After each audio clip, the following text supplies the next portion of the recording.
नमस्कार, मी विजय, राहणार पुणे येथील. मी स्वामींचा भक्त आहे.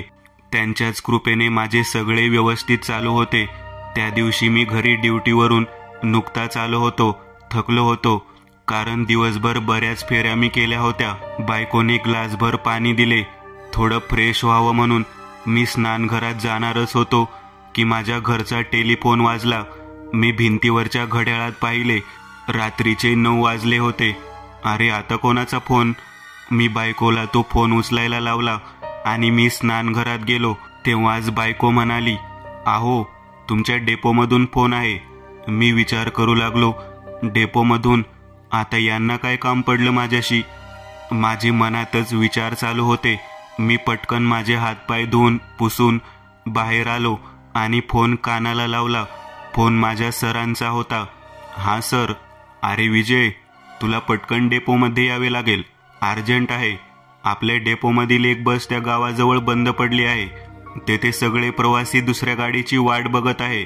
"अहो पण सर, माझी ड्युटी पूर्ण झाली आहे आणि तसे मी दिवसभर गाडीच्या फेऱ्या मारल्या आहे." "हो विजय, ते सगळे मला माहीत आहे, पण आपल्या डेपोत आता कोणताही ड्रायव्हर सध्या नाही.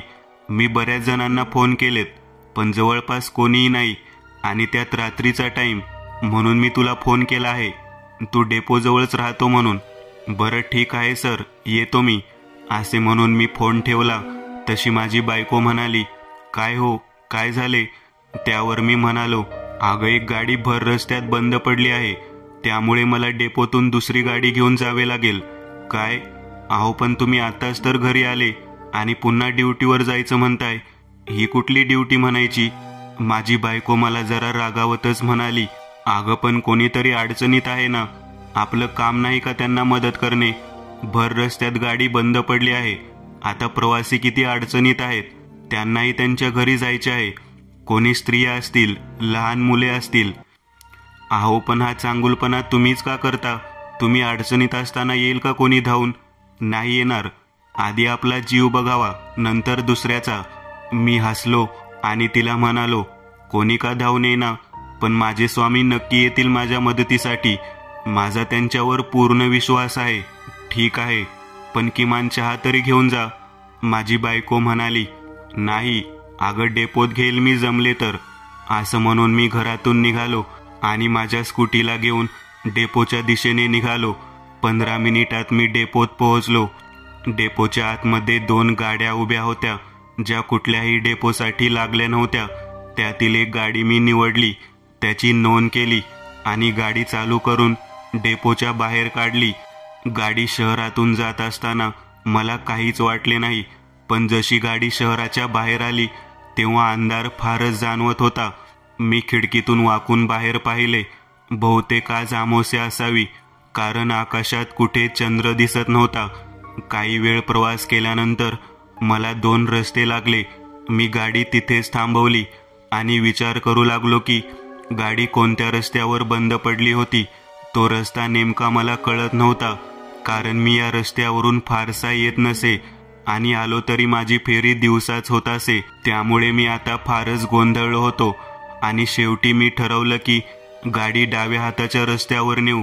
मला वाटले तोच रस्ता ठीक असेल, म्हणून मी गाडी त्या रस्त्यावर घेतली. जशी गाडी त्या रस्त्यावर लागली तेव्हाच मला थोडं विचित्र वाटू लागलं. कानाला काही अस्पष्ट असे आवाज येऊ लागले, जसे की कोणी आपल्या नावाने हाका मारत आहेत, पण ते आवाज फारच अस्पष्ट होते. आपण दमलो असल्यामुळे आपल्याला भास होत आहे असे मला वाटले. मी गाडी चालवत असताना माझे लक्ष समोर होते, पण तरी मला माझ्या दोन्ही बाजूने माझ्या गाडीसोबत काहीतरी चालल्यासारखे वाटत होते. जणू एखादा मोठा पांढरा कपडा कोणीतरी घेऊन धावत आहे. पण जेव्हा मी तिकडे पाहायचो तेव्हा तिथे फक्त अंधारली झाडी दिसायची. माझ्या मनात आता शंकेची पाल चुकचुकत होती, कारण आपण या रस्त्याला लागल्यापासून फारच विचित्र आणि भयानक भास होत आहेत असं मला वाटू लागलं. भीतीपोटी मी गाडी थोडी वेगात चालवू लागलो आणि तेव्हाच मला गाडीच्या प्रकाशात रोडच्या बाजूला कोणीतरी चालत असताना दिसलं. एक बाईच होती ती.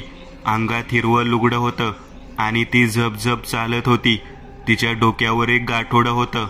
मला तिची कमालच वाटली, कारण रात्रीचे 10 वाजले होते आणि अशा अमावास्या रात्रीला कोणी असं रात्रीला प्रवास करतं का, तेही कोणी बाई. मला जरा नवलच वाटले. मग विचार केला, कोणी बिचारी गरीब बाई असेल, नसेल प्रवासाचे पैसे तिच्याकडे, म्हणून मी तिची मदत करायचे ठरवले आणि मी गाडीचा हॉर्न वाजवला. मला वाटले होते की ती थांबेन, पण ती बाई तशीच चालत राहिली. मी पुन्हा हॉर्न वाजवला, पण परत तेच, ती नाही थांबली. मी गाडी आता अगदी तिच्या जवळ घेऊन गेलो आणि तिला म्हणालो, ओ ताई, अहो केव्हाचा हॉर्न वाजवतोय. मी आवाज देताच ती बाई थांबली, पण तिने चेहरा मात्र माझ्याकडे वळविला नाही. ती तशीच उभी राहिली. अहो ताई, घाबरू नका, मी तुम्हाला एवढ्या राज्याला जाताना पाहिले, म्हणून काळजी वाटली तुमची. तुम्हाला पुढे जायचे असेल तर सोडतो मी, बसा तुम्ही गाडीत. खरंच साहेब, तुम्ही मदत करणार माझी. हो ताई, विश्वास ठेवा. असं बाई माणसानं राज्याला एकटं जाऊ नये. जंगली रस्ता आहे, जंगली श्वापद घुमत्यात, काही बरं वाईट झाले तर. यावरती बाई हसली आणि तिने तिचा चेहरा माझ्याकडे वळवत ती मला म्हणाली, आता यापेक्षा काय वाईट होणार साहेब. तिने जसा चेहरा माझ्याकडे वळवला, माझ्या हृदयात धस झाले, कारण तिचा चेहरा पूर्ण जळालेला होता आणि ती इतकी विचित्र हसत होती की माझी पाचावर धारण बसली. मी पटकन गाडीला एक्सलेटर दिले आणि गाडी जोरात पळवली. बापरे, हे काय आहे. देवा, नक्कीच ती कोणी बाई नव्हती. बाईच्या रूपात पिशाच्य होतं ते. सुटलो बाबा यातून. बरं झालं तिला गाडीत घेतलं नाही. मला वाटले की मी यातून सुटलो, पण जशी माझी गाडी चालत आली तेव्हा पुन्हा तीच बाई मला त्याच रस्त्यावर दिसली. पुन्हा छाती धडधड करू लागली. हे काय, आताच तर या बाईला मी मागे सोडले होते, पण ही अचानक समोर तरी कशी आली माझ्या. मी पुन्हा गाडीचा वेग वाढवला, पण काही मिनिटांच्या प्रवासानंतर तीच बाई, तेच तिचे डोक्यावरील गाठोडे आणि तोच भयानक अवतार. माझी गाडी जशी तिच्या जवळ जात असे, ती बाई तिचा चेहरा वळवून माझ्याकडे तिच्या भयानक चेहऱ्याने पाहत असे आणि जोराने हसत असे. तिचे ते भयानक हसणे मला गाडीचा एवढा आवाज असूनही ऐकू येत असे. मी समजून गेलो होतो की मी एका चकव्यात अडकलो होतो, कारण गेल्या अर्ध्या तासापासून मी एकाच जागी येत होतो आणि तीच बाई मला पुन्हा पुन्हा दिसत होती. शेवटी मनात मी स्वामींचा मनापासून धावा केला. स्वामी, मी मोठ्या संकटात सापडलो आहे, मदत करा, आपल्या भक्ताची रक्षा करा. माझ्या देवा. मी गाडी कुठेही थांबवत नव्हतो, पण पुन्हा जेव्हा गाडी त्याच जागी येणार होती तेव्हा रस्त्यावर मला एक लहान मुलगा उभा असलेला दिसला, जो माझ्या गाडीला हात दाखवित होता. मला आणखी एक धक्का बसला. मला वाटले हे सुद्धा कोणी पिशाच्य असेल, पण त्या मुलाच्या चेहऱ्याकडे पाहत असता मनाला कुठलीही भीती वाटत नव्हती आणि आपसुकच माझे पाय ब्रेकवर गेले आणि गाडी त्याच्या समोर थांबली. तो मुलगा मला म्हणाला, अहो काका, मला समोरच्या रस्त्यापर्यंत येऊ देता का. मी आधीच घाबरलो होतो. मी एक वेळ त्याला निरखून पाहिले, त्याच्या पायाकडे सुद्धा पाहिले, कारण पिशाच्याचे पाय म्हणे उलटे असतात, पण तसेही काही नव्हते. मी गाडीचे दार उघडले आणि त्या मुलाला आतमध्ये घेतले.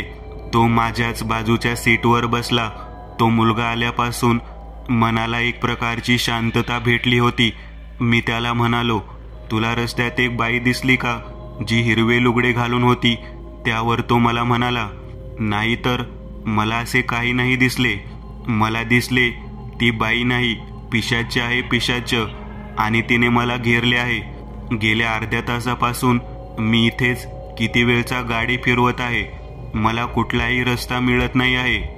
त्यावर तो मुलगा मला म्हणाला, अहो मी दाखवतो की तुम्हाला रस्ता, करा गाडी चालू. त्याने म्हटल्यावर मी गाडी चालू केली आणि पुन्हा रस्त्यावर घेतली. त्याने जसे सांगितले मी तशीच गाडी चालवत राहिलो. मला वाटले की रस्त्यावर मला पुन्हा तीच बाई दिसेल, पण जशी जशी गाडी समोर गेली तेव्हा गाडी एका मेन रोडला जाऊ लागली आणि हा रस्ता आता माझ्या ओळखीचा वाटत होता. ते पाहून मला खूप खूप आनंद झाला. मी त्या मुलाचे आभार मानले. काहीच वेळात मला समोर एक गाडी दिसू लागली आणि काही प्रवासी सुद्धा दिसले. मी त्या एसटी बसजवळ गाडी थांबवली आणि गाडीच्या खाली उतरलो. तेथील असलेल्या त्या गाडीच्या कंडक्टरला झालेला प्रकार सांगितला. त्यावर तो घाबरत म्हणाला, अहो विजय भाऊ, तुम्ही ज्या रस्त्याबद्दल बोलताय तो रस्ताच अस्तित्वात नाही, कारण इकडे यायला हाच एक सरळ रस्ता आहे. तुम्ही भूलचूक लागली होती, चकवा लागला होता. मी त्या मुलाबद्दल सुद्धा त्यांना सांगितले. त्यावर ते म्हणाले, अहो काय बोलताय, मी तर गाडीमध्ये फक्त तुम्हाला एकट्याला पाहिले होते. समोरच्या सीटवर फक्त तुम्ही एकटेच होते, कोणीही मुलगा नव्हता. मी पुन्हा विचारात पडलो, तो मुलगा यांना का दिसला नाही, कारण गाडीमधून उतरलो तेव्हा तो गाडीमध्येच बसला होता. नंतर तो अचानक कुठेतरी गायब झाला होता. मला वाटले की तो निघून गेला असेल. मी काही वेळ विचार केला आणि मनातच स्वामी समर्थांचे आभार मानून त्यांना हात जोडले. नेमकं काय घडले ते मला माहीत नाही, पण स्वामींनी काहीतरी मला मार्ग दाखवला, हेच सत्य होतं. आजोबांचा बसमधील अनुभव. नमस्कार मित्रांनो, मी अमोल. मी जो अनुभव आज तुम्हाला सांगणार आहे तो माझ्या आजोबांना आला होता. माझे राहणे चंद्रपूर येथील एका गावात होते. मी लहानाचा मोठा त्याच गावात झालो. शिक्षण पूर्ण होताच सरकारी नोकरी मिळाली आणि मी चंद्रपूर येथे शिफ्ट होण्याचं ठरवलं. तेथेच मी माझा स्वतःचा फ्लॅट घेऊन राहू लागलो. मित्रांनो, माझ्या फॅमिलीमध्ये मी, माझे बाबा, आई आणि आजोबा असे आमचे कुटुंब. आजी बऱ्याच वर्षापूर्वी वारली, त्यामुळे आजोबांना फक्त आमचाच आधार होता. आम्ही चंद्रपूरला शिफ्ट झालो तेव्हा आजोबांना सुद्धा सोबत घेणार होतो, पण मग गावाकडील शेतीकडे दुर्लक्ष होईल म्हणून आजोबांनी गावामध्येच राहण्याचे ठरवले. आम्ही चंद्रपूर शिफ्ट होऊन 2 महिने झाले होते. मी 10 ते 6 ऑफिसमध्येच असायचो. आजोबा अजून माझ्या शहरातील फ्लॅटमध्ये आले नव्हते. त्यांचे आणि माझे नाते अगदी खूपच प्रेमळ होते, त्यामुळे मधून ते मला फोन करत. त्यांना फोन समजत नसे, त्यामुळे ते आजोबा शेजाऱ्यांना फोन लावून मागत. मी त्यांना फोन घेऊन देतो म्हटलं तर म्हणायचे, कुठे रे बाबा, मला कळतं, तो फोन बिन राहू दे. मला आठवण आली की मी करतोच बाजूच्या घरातून. मी खूप वेळा त्यांना फोन देण्याचा प्रयत्न केला, पण त्यांनी घेतला नाही. शेवटी आम्हाला आठवण आली की आम्ही सुद्धा त्या शेजाऱ्यांना फोन लावत असू. आमची आणि आजोबांची बरेच दिवस झाले भेटच झाली नव्हती, त्यामुळे आजोबांना इकडे येण्यास सांगितले. अहो आजोबा, या की इकडे, चांगले 2-3 महिने राहा. त्यावर आजोबा म्हणाले, नाही रे पोरा, पीक वर आलया, एवढा वेळ नाही थांबू शकत, 2-3 दिवसासाठी येतो.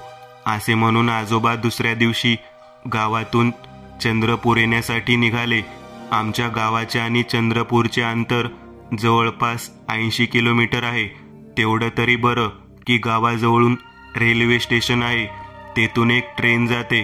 पण त्या ट्रेनचा टायमिंग जरा लेट होता, कारण ती ट्रेन सरळ रात्रीचे 2-3 वाजता चंद्रपूरला येत असे. आजोबा आपली बॅग खांद्याला अडकवून स्टेशनवर आले. माझे आजोबा अगदी साधारण राहणीमानातले, पांढरा सदरा, धोतर आणि डोक्यावर गांधी टोपी, वयाने पांढरे पडलेले केस आणि त्यांच्या सावळ्या वर्णावर त्यांची पांढरी पिळलेली मिशी. ट्रेन गावातून 10:30ची होती. आजोबा 10 वाजताच स्टेशनवर होते. स्टेशन रात्रीचे सुनसान. काही 1-2 माणसे दिसत होती, पण सगळीकडे अंधार होता. रातकिड्यांची किरकिर. आजोबा स्टेशनवरच्या बाकावर बसले होते. ते एकटक गाडीच्या रुळावर पाहत होते की आता त्यांना गाडीची लाईट दिसतील, पण 10:30 वाजून गेले तरी गाडी अजून आली नव्हती. त्यांनी आपल्या मनगटावरच्या चंदेरी बेल्टच्या घड्याळात पाहिले. वेळ 10:40. गाडी कॅन्सल तर नाही ना?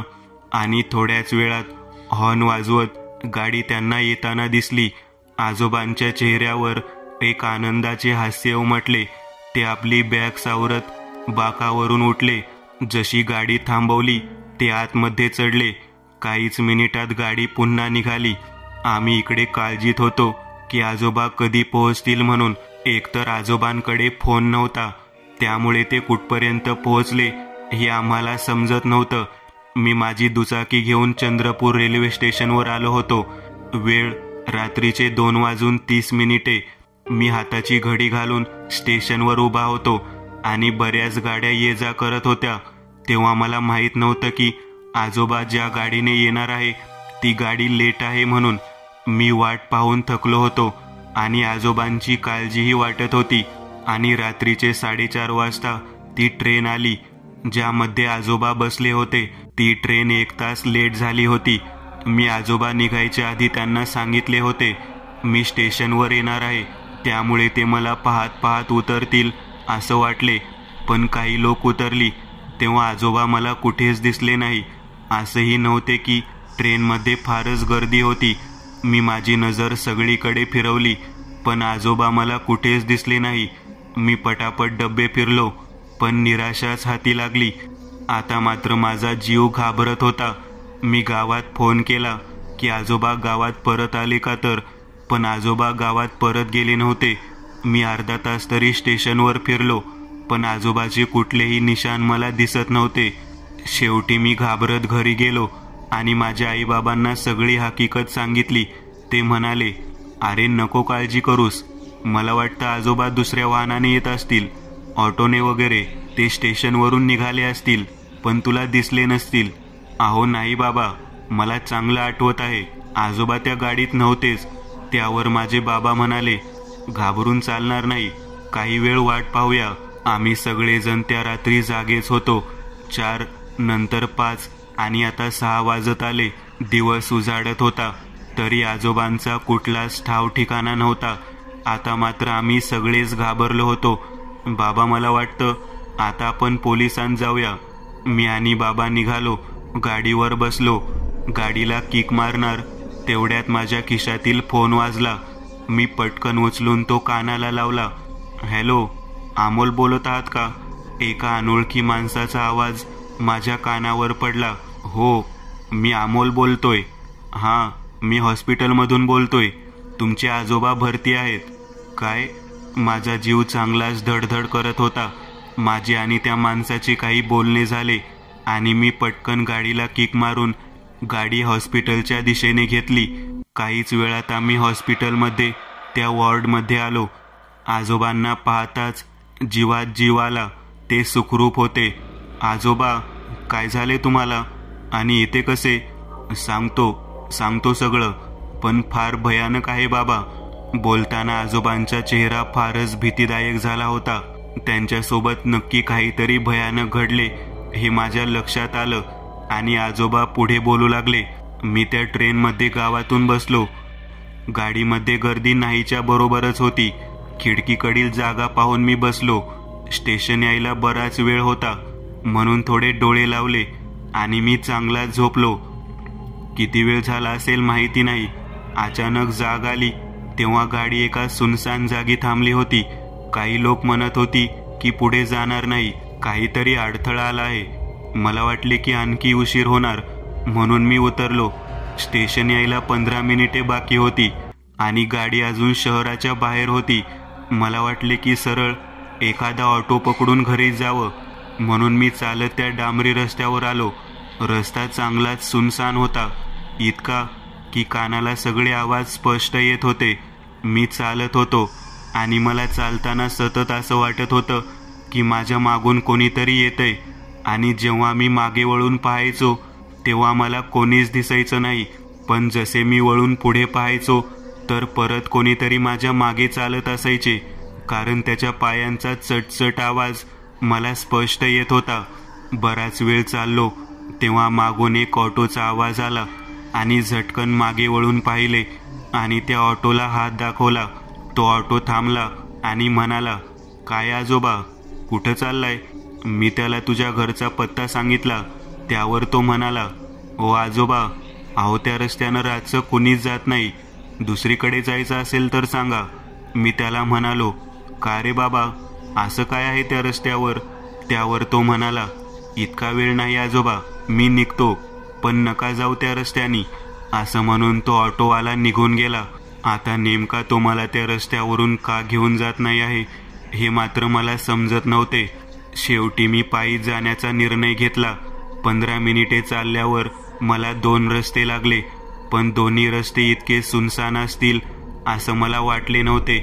मी त्यातील एका रस्त्याने चालत निघालो. मी बराच वेळपासून चालत होतो, त्यामुळे आता मला दम भरून आला होता. सोबत पाणी वगैरे काही नव्हते, त्यामुळे मी एका जागी बसलो. बसावंच लागलं, कारण आणखी पुढे चालायला माझा जीव उरला नव्हता. थोडं थांबून निघू असं माझा विचार होता. मी एका झाडाखाली बसलो होतो. रात्र होती, पण माझ्याकडे नेहमी एक टॉर्च ठेवत असे. ती टॉर्च मी सगळीकडे फिरवली. किती घनदाट अंधार होता, आणि तेवढ्यात मला पुन्हा एका माणसाच्या चालण्याचा आवाज आला. आणि या अचानक आलेल्या आवाजाने मी उठून बसलो. मी माझ्या हातातील टॉर्च मी त्या दिशेने फिरवली. काय आश्चर्य, माझ्या समोर एक एसटी बस उभी होती. गाडीतील लाईट चालू होते, गाडीला बोर्ड लागले होते, आणि तो चालत येणारा माणूस बहुतेक गाडीचा ड्रायव्हर असावा, कारण त्याचा पोशाख तसा होता, खाकी कलरचा. पण मला भीती याची वाटत होती की ही गाडी अचानक येथे कशी काय आली, कारण ना मला त्या गाडीचा आवाज आला होता ना ती दिसली होती. मी फारच गोंधळलो होतो. तो बसचा ड्रायव्हर चालत रोडच्या दुसऱ्या बाजूने गेला, आणि तेथे उभा राहून तो समोरच्या जंगलाकडे पाहत उभा होता. मला वाटले की लघुशंकेसाठी थांबला असेल. मग तो वळून परत गाडीकडे निघाला, आणि गाडीकडे येत असताना त्याने माझ्याकडे वळून पाहिले. एक स्मित हास्य त्याने केले. त्या हास्याने माझे शरीर भीतीने गारठून उठले, आणि तो बसचा ड्रायव्हर परत बसकडे आला आणि त्याच्या ड्रायव्हिंग सीटवर बसला. पण तो तेथे बसूनही माझ्याकडे पाहत होता, आणि त्याची ती खोचक नजर माझ्या अंगावर काटा आणत होती. मी उठलो आणि चालत निघालो. माझी वळून पाहण्याची हिंमत सुद्धा होत नव्हती. मी काहीच दूर गेलो असेल, आणि मागून मला गाडी चालू होण्याचा आवाज आला. पुन्हा माझ्या अंगावर काटा आला. ही बस आणि त्या बसचा ड्रायव्हर काहीतरी विचित्र आहे हे मला जाणवत होते. मी चालत असताना माझ्या मागून ती बस येण्याचा आवाज येत होता. मला वाटले की ती बस मला पार करून निघून जाईल, पण किती वेळ झाला तरी ती बस माझ्याच मागे होती.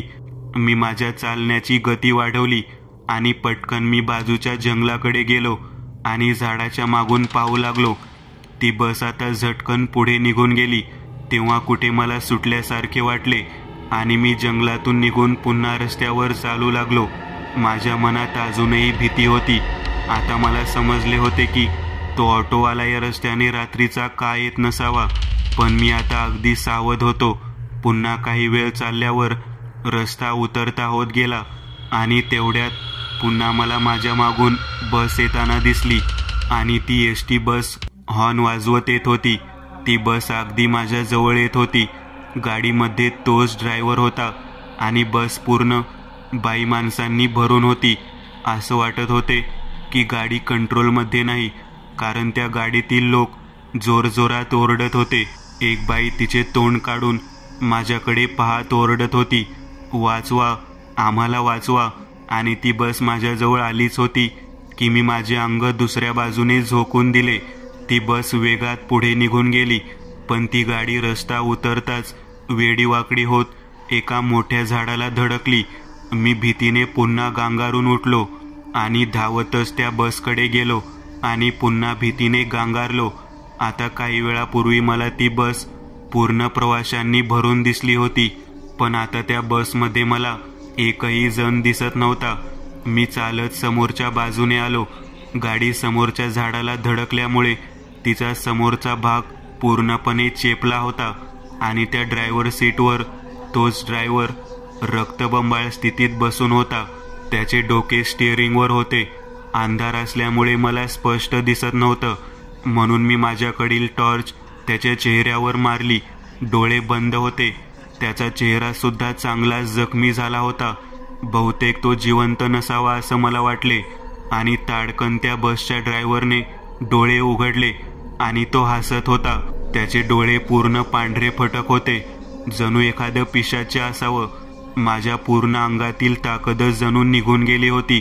तेवढ्या त्या बसच्या मागच्या बाजूने सगळ्या खिडकीतून काही लोकांची रक्तबंबाळ चेहरे बाहेर आली, आणि ती लोक माझ्याकडे पाहून फारच विचित्रपणे हसू लागली. मी जिकडे रस्ता मिळेल तिकडे धावू लागलो. माझ्या पायातील चप्पल कुठेतरी निघून पडली होती. पायाला दगड काटे टोचत होते आणि अचानक मला समोरून एक गाडी येताना दिसली. ती एक दुचाकी होती. ती जरा स्पीडमध्ये होती, पण मी इतका घाबरलो होतो की मी सरळ त्या गाडीच्या आडवा आलो. त्या दुचाकीवाल्याने गाडी थांबवली आणि माझ्याकडे आला, पण तोपर्यंत मी बेशुद्ध झालो होतो. जाग आली तेव्हा दवाखान्यात होतो. त्याच दुचाकीवाल्याने मला इथे आणले. मी माझ्याकडे असलेल्या चिठ्ठीवर तुझा नंबर त्याला दाखवला आणि मग त्याने तुला फोन केला. आजोबांचे बोलणे झाले तेव्हा मी इतका घाबरलो होतो की अजूनही मला त्यांच्यावर विश्वास बसत नव्हता. नंतर मी त्या बसबद्दल विचारपूस केली तेव्हा समजलं की आजोबा ज्या बसबद्दल बोलत आहेत तशा प्रकारची कुठलीही बस त्या रस्त्यावरून जात नाही. पण तो रस्ता मात्र फार भयानक आहे. तिकडे बरेच अपघात आणि विचित्र अनुभव लोकांना येतात. खरेच आजोबांना आलेला तो भयानक अनुभव अजूनही अंगावर काटा आणतो.